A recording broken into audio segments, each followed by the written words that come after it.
Rubio here in hard quarantine as the COVID-19 pandemic sweeps across the world. And truthfully, we mostly keep our videos timeless, but in this moment, we thought it would be prudent to capture and document these unprecedented times we're living in. As you can see, I'm using one of our head wraps as a face mask.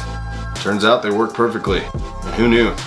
If you want to cover your face with some swag, you can find our head wraps at longhairs.us. With that said, I'm thrilled to share with you my 1-year hair update.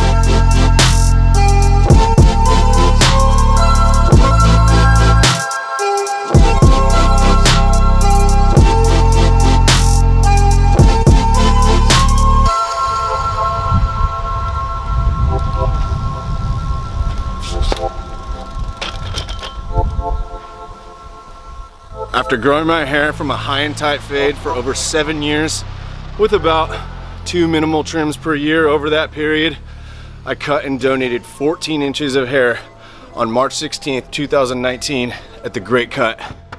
I didn't have quite the courage to shave my head down to the skull like El Moreno. Even so, turns out we broke the Guinness World Records title for the most hair donated to charity in 24 hours by less than half a pound.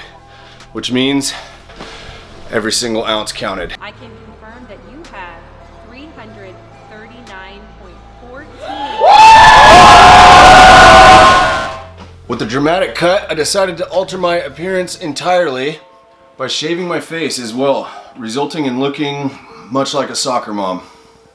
That was the first visual change in 2019, but it turns out there would be several more. As we settle into the new look here in 2020, passing 1 year of hair growth, I'm pleased with the progress. As we know, hair grows about a ½ inch per month for the average person. I'd like to believe my hair grows a little faster than average, but this is my chance to put it to the test.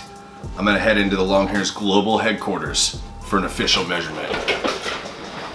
Now, I didn't get an exact measurement immediately after the Great Cut, so we're gonna have to make an estimate using a photo, but that got me to thinking of what is the best way to take an accurate measurement.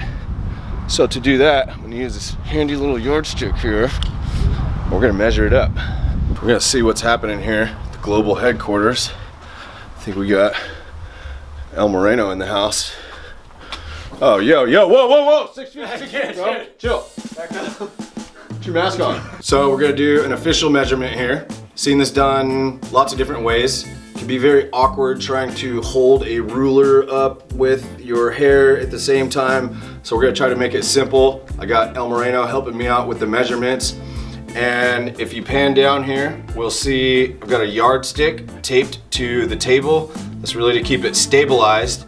And then thought it would make sense to take 3 different measurements in the front, middle, and back of my head. First measurement from the front, I'm gonna take from the very front. And I don't wanna take all my hair, but just a nice kind of thin strand here to give us a good measurement. And I'm gonna place my skull. So,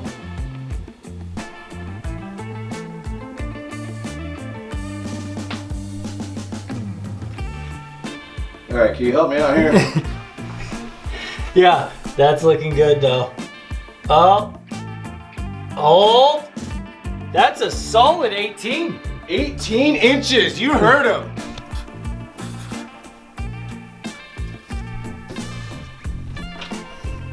I'm gonna go for the middle here for the second measurement. I'm gonna do that right about at the crown here. So let's pull a length. And then again, put my skull right up the table there. Can you help me out, El Moreno? Yeah, you're doing good, man. Let's see. Let go, move your arm, man. That's a 17.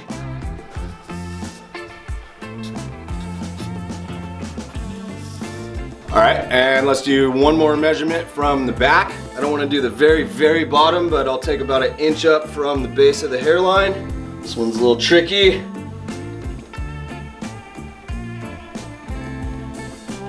14.5 on that one.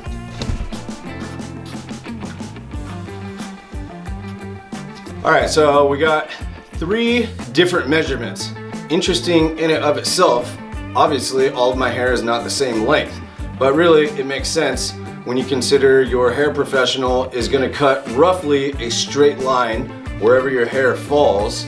So the hair in the back doesn't need to be nearly as long to hit that mark as the hair in the front. Not surprising that we see 3 different measurements.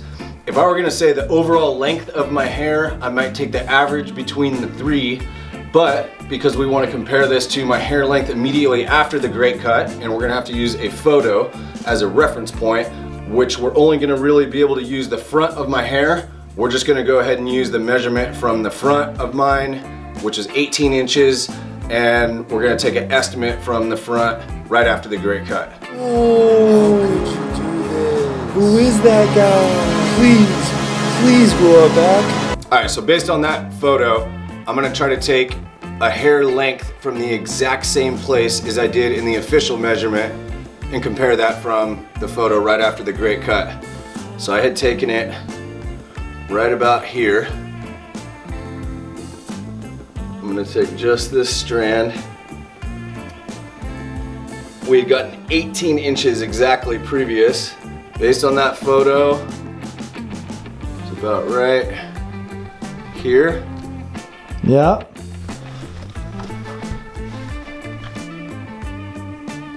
Where your hand was at 12. Great.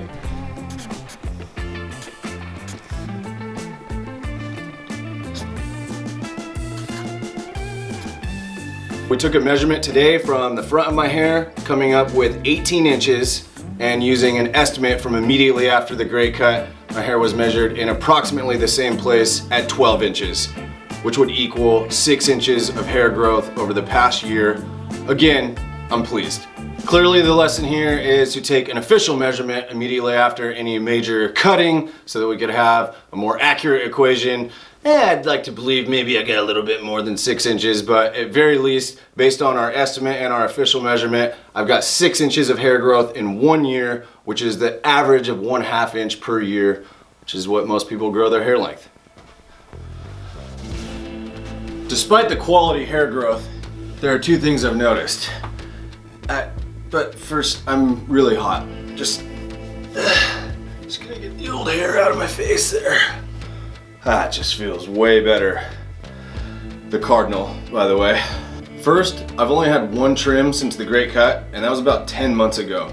And while my hair is still pretty darn healthy, there are some split ends, and if you look closely, you can see that some of the ends are a little bit kinked and mangled.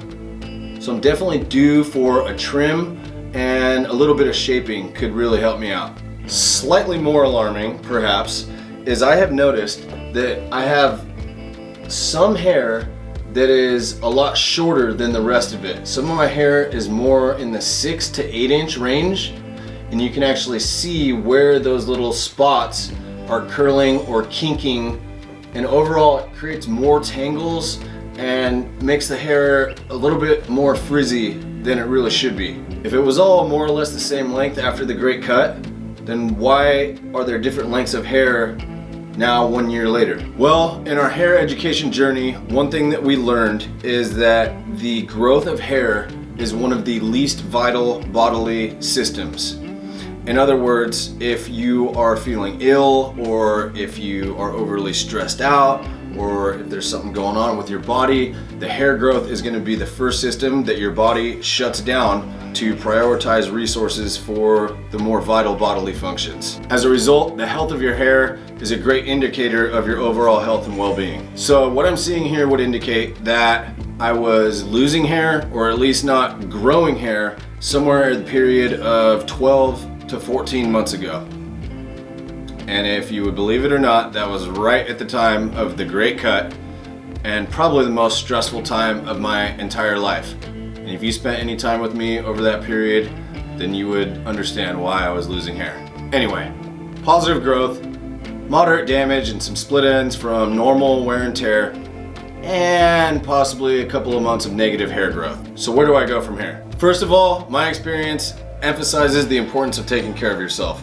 That means a healthy diet, regular exercise, managing your stress levels, and your overall mental health. Secondly, it's definitely time for a maintenance trim. Not only will a trim help to even things out, but I'll get a keratin treatment as well. If you're less familiar with keratin treatments, it's a minimally invasive procedure where keratin is basically baked into your hair to fortify the proteins that it uses to grow. If you're less familiar with keratin treatments, we've covered it several times on our blog. Head over there and search keratin and you'll find several articles for a little more in-depth coverage on the keratin treatment. Unfortunately, my #1 hair professional, Shayna at House of Imago in San Diego, like many other salons and barbershops, are closed during the coronavirus pandemic. So I'm gonna have to hang tight for a little bit longer here, but you can bet your follicle freedom as soon as those doors open, I'm gonna be sitting in that chair. Mild concerns notwithstanding, I'm still pumped on the 1-year hair update. I really do actually feel like I have long hair again. Maybe not the lustrous mane that I had before the great cut, but at least I'm back in the game. Which brings me to the future. Where do we go from here? As you may be aware, we have announced that we will go back under the shears for yet another Guinness World Records attempt at the Great Cut 2024.